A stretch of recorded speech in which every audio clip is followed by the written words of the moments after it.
It took 45 long years, but today, the Republican movement's great conspiracy over the dismissal of the Whitlam government came crashing down. Now, it was 1975, and I remember well what I was doing at the time.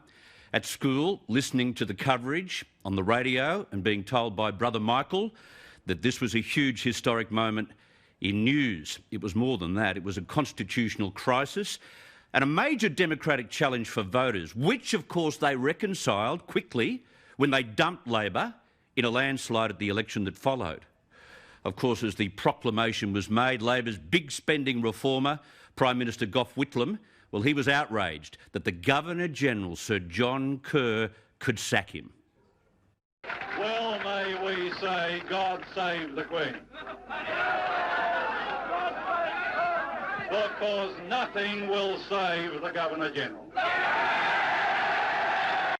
Fact is, 16 years later, a group of Gough-loving fans formed the Republican movement, and it was that dismissal which inspired their hatred of the monarchy.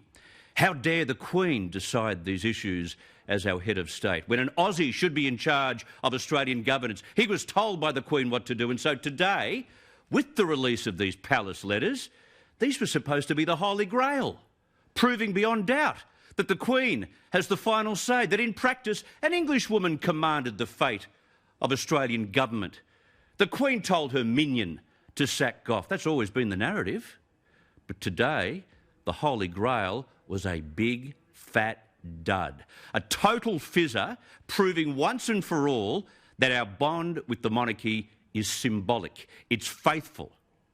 Because, in fact, the Governor-General, an Australian, currently Sir David Hurley, has the final say when and if a government is blocked from passing the budget supply bill.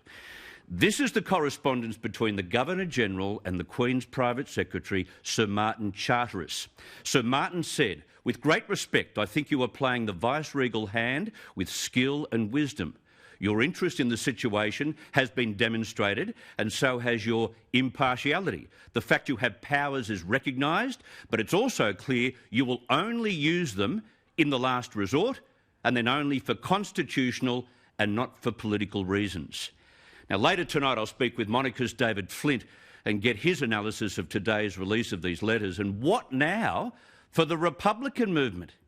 Well, staunch Republican Labor MP Matt Thistlethwaite, he didn't have much to say after they were released, except that maybe Gough should have been told he was for the high jump. What's important in the Australian Constitution, Annalise, is that the convention is that the Governor-General, as the Queen's representative, should follow and heed the advice of the elected Prime Minister of the day. And that implies that Sir John Kerr should have at least given Whitlam notice that he was intending to terminate his commission, and we know that didn't occur. Oh, come on, Matt, is that all you got? Maybe Gough should have been given notice. Is that all you got?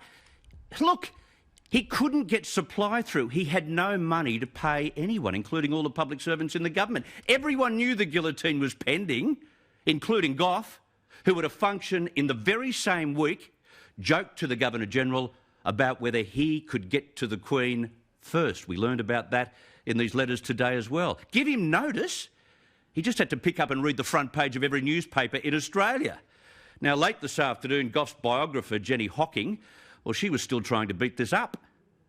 The really startling thing about these letters is the extent to which the Governor-General, Sir John Kerr, is communicating with the Queen about exactly those issues, about political matters that are happening in Australia at the time, about options he may face.